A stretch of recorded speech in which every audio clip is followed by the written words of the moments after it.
Hi everyone, welcome back two nations academy. आज हम 10th class का मैथमेटिक्स का चैप्टर नंबर 1 स्टार्ट कर रहे हैं, रियल नंबर। अब रियल नंबर से पहले अगर मैं आपसे पूछूं कि नंबर सिस्टम क्या है, नंबर क्या होता है, तो आप क्या जवाब देंगे? चलिए आपको 10,000 साल पहले लेके चलते हैं। और 10,000 साल पहले अब आप हैं और आपके पास उस समय न तो स्कूल है, न कैलकुलेटर है, न नोटबुक है, न मोबाइल फोन है, यहाँ तक कि आपके पास मैथमेटिक्स भी नहीं है। अब मुझे बताइए, आपको कोई चीज अगर काउंट करनी है तो आप कैसे काउंट करते होंगे? सोचिए सोचिए, जस्ट इमेजिन करिए कि आप 10,000 साल पहले हैं, मैथमेटिक्स नहीं आया है, अब आपको कुछ काउंट करना है तो आप कैसे काउंट करेंगे? थोड़ा दिमाग लगाइए। कोई भी चीज काउंट करने के लिए आप स्टोन का यूज कर सकते हैं, आप रस्सी में गांठ बांधने वाला नोट नोट लगाने वाला यूज कर सकते हैं। इसी तरीके से पहले काउंट होता था। आया समझ में? उसके बाद जैसे जैसे मनुष्य की प्रॉब्लम्स बढ़ती गई, उसकी प्रॉब्लम्स का उसने सॉल्यूशन निकालना शुरू कर दिया। अब सॉल्यूशन के लिए आप क्या करोगे?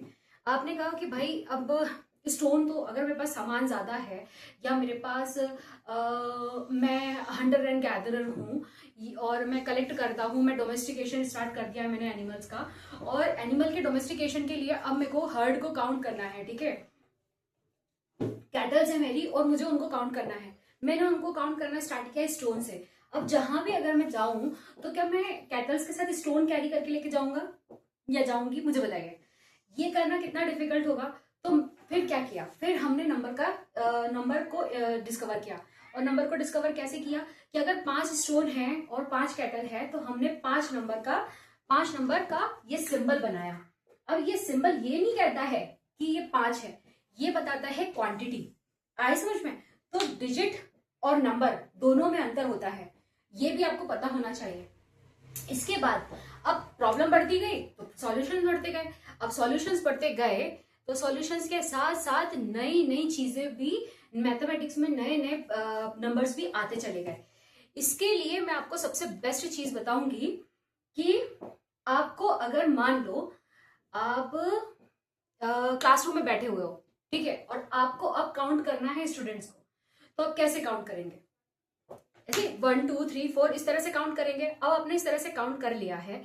अब मुझे बताइए कि काउंट करने के बाद मुझे बताइए कि वो जो नंबर है, मान लीजिए 35 है, तो ये हमें क्या शो कर रहा है? बताइए, ये नंबर हमें क्या शो कर रहा है कि क्लास में कितने बच्चे हैं। तो नंबर कुल मिला के हमें क्या बताता है बेटा? नंबर की सिंपल डेफिनेशन में बताऊं तो a number is a mathematical idea used to represent quantity, count objects, measure thing, compare values and describe position. एक अपन इसको साथ में एग्जाम्पल के थ्रू करते हैं।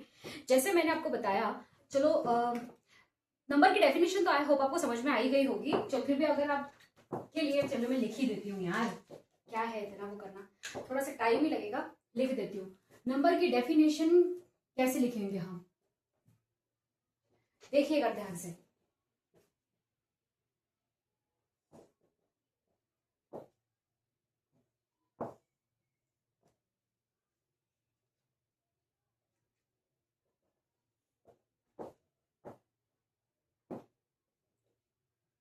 A number is a mathematical idea used to represent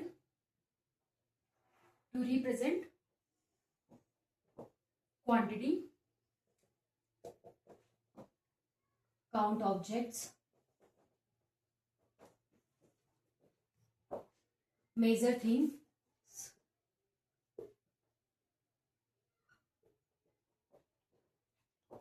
compare values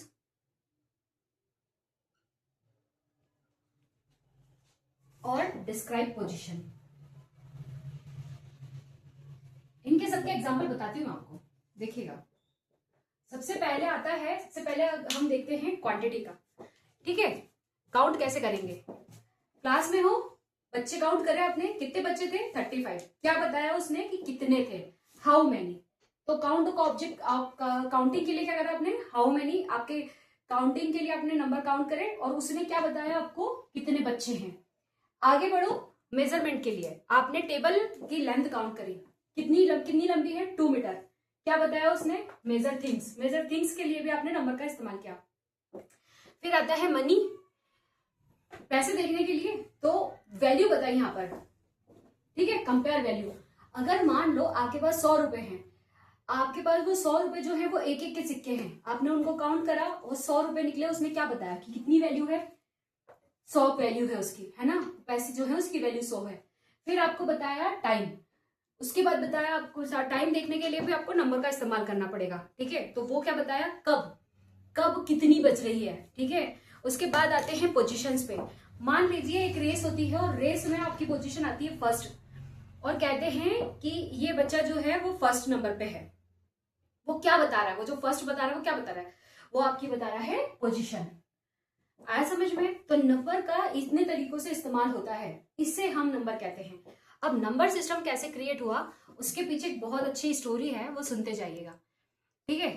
मान लीजिए कि स्कूल में हो आप, अब स्कूल में class 1, class 2, class 3 and so on, class 12th तक, ये सब क्या है, स्पेसिफिक है, क्लास 1, क्लास 2, क्लास 3, लेकिन इन्हीं क्लास से मिलकर क्या बना, आपका स्कूल बना है। तो मतलब अब उसी तरीके से आपके नेचुरल नंबर बने हैं, होल नंबर बने हैं, इंटीजर बने हैं, रैशनल, इररेशनल, रियल, ये सब जो बने हैं तो ये बने हैं नंबर सिस्टम। आया समझ में? ये सब मिलकर क्या बने हैं, आपके नंबर सिस्टम। अब जैसे एक बहुत अच्छा एग्जांपल मैं आपको देती हूं, मान लो आपके पास 3 एप्पल है, ठीक है, 3 एप्पल हैं और उसके बाद वो तीनों खत्म हो गए, अब कितना बचा, 0 एप्पल कहोगे क्या, इसकी कोई मीनिंग निकलती है क्या, 0 एप्पल की कोई मीनिंग निकलती है क्या, नहीं निकलती है। तो जब 0 रिप्रेजेंट नहीं होता, ध्यान से सुनिएगा, जब 0 की कोई वैल्यू नहीं है, 0 रिप्रेजेंट नहीं होता, तो क्या होता है, तब आता है नेचुरल नंबर। जब हमने कहा कि 3 एप्पल थे हमारे पास, तो ये क्या हुआ, ये आपका नेचुरल नंबर हुआ। जब आपने कहा 0, ठीक है, तो 0 का मतलब क्या है, यहां मतलब होता है होल क्वांटिटी। अब आपके पास 0 हो गई है, तो होल से ही समझ में आ रहा है, जब आप होल नंबर कह रहे हो तो उसी का मतलब ही समझ में आ रहा है कि कंप्लीट की बात कर रहे हैं हम। आया समझ में? होल का मतलब ही हम बात कर रहे हैं कंप्लीट की, और जब कंप्लीट की बात करते हैं, जब 0 आया तो होल नंबर इंट्रोड्यूस हुआ आपका, क्योंकि काउंट क्या करना है, 0 से करोगे ना, 0 से 9 करोगे ना, तो काउंट क्या करोगे, होल नंबर काउंट करोगे, सारे नंबर काउंट करोगे। अब इसके बाद, अब मान लीजिए कि एक रोटी थी, उसके 4 टुकड़े करने थे, अब 4 टुकड़े तो हो गए, लेकिन अब उसको रिप्रेजेंट कैसे करोगे नंबर में, अब क्योंकि होल नंबर और नेचुरल नंबर तो उसको रिप्रेजेंट नहीं कर सकते ना, वो तो एक ही रोटी को रिप्रेजेंट कर सकते। तब आया क्या, फ्रैक्शन, कि अब आपको फ्रैक्शन करना है, अब 1/4 करना है, 2/4 करना, अब ये करना है। आया समझ में? तो अब फिर इंट्रोड्यूस हुआ आपका फ्रैक्शन, रैशनल नंबर यहां से इंट्रोड्यूस हुआ। उसके बाद आपको किसी स्क्वायर का डायगोनल, किसी स्क्वायर का आपको डायगोनल मेजर करना था, तो आपने डायरेक्ट लिख दिया √2। अब √2 जो है वो कोई ऐसा तो है नहीं कि वो उसको आप सिंपल फ्रैक्शन में लिख दोगे, बताइए मुझे, लिख दोगे क्या, नहीं लिख सकते ना। तो सिंपल फ्रैक्शन में नहीं लिख सकते, आपने उसको √2 लिखा, तो अब यहां से इजाद हुआ आपका इर्रेशनल नंबर। जब कोई चीज आपको ऐसी लगे कि ये सॉल्व नहीं हो सकती है, ठीक है, कोई प्रॉब्लम नहीं होती है, जब प्रॉब्लम नहीं होती है तो उसके सॉल्यूशन भी नए बनते हैं, उसी तरीके से जब हमारा natural number, whole number, fraction, और आगे फिर हम जब डायगोनल स्क्वायर के डायगोनल पे आए मेजर करने के लिए, और वो हम मेजर नहीं कर सकते थे, तो एक और नया नंबर बना, और वो बना आपका इर्रेशनल नंबर। तब आपका इर्रेशनल नंबर इंट्रोड्यूस हुआ। उसी तरीके से रैशनल प्लस इर्रेशनल नंबर मिलके आपके बने रियल नंबर। अब आया समझ में? रैशनल प्लस इर्रेशनल नंबर मिलके बने आपके रियल नंबर। अब एक और डिफरेंस समझ लो, नंबर और डिजिट सेम नहीं होते हैं। डिजिट होता है सिंबल, ये अगर डिजिट लिखा हुआ है तो ये होता है सिंबल, लेकिन है ना, ये डिजिट लिख दी मैंने, ये सिंबल है, लेकिन इसको जब हम इसकी मीनिंग करेंगे, इसकी जब ये मीन हम इसका समझेंगे और नंबर की बात करेंगे 3, तो ये हो गई क्वांटिटी। अगर सिर्फ जस्ट रिप्रेजेंटेशन है, ठीक है, वो रिप्रेजेंटेशन वो डिजिट है, नंबर की बात करें तो वो हो गई क्वांटिटी। आया समझ में? अब सारे के सारे नंबर होल नंबर नहीं कहलाते, ये बात भी आपको पता होनी चाहिए, ठीक है, कि सारे नंबर आपके होल नंबर नहीं कहलाते हैं।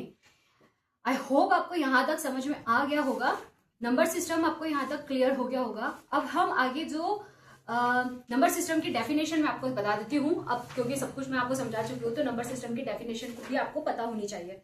तो number system is the complete collection of different types of number. ये नंबर सिस्टम क्या है? एक कंप्लीट कलेक्शन है किसका? सब तरह के, सब प्रकार के नंबरों का, जो किसके लिए यूज होते हैं? आपके काउंटिंग के लिए, मेजरिंग के लिए, कैलकुलेटिंग के लिए और सॉल्विंग मैथमेटिकल प्रॉब्लम्स के लिए। आई होप आपको समझ में आ गया होगा। अब इसके बाद हम प्रॉपर जो आपका है, ये इंट्रोडक्शन पार्ट था, इसके बाद हम प्रॉपर आपका नंबर सिस्टम, उसके बाद सारे नंबर सिस्टम में जितने भी आपके नंबर्स मैंने बताए हैं उन पर हम आगे पढ़ाई करेंगे। ओके, चलिए तब तक के लिए टेक केयर, बाय बाय।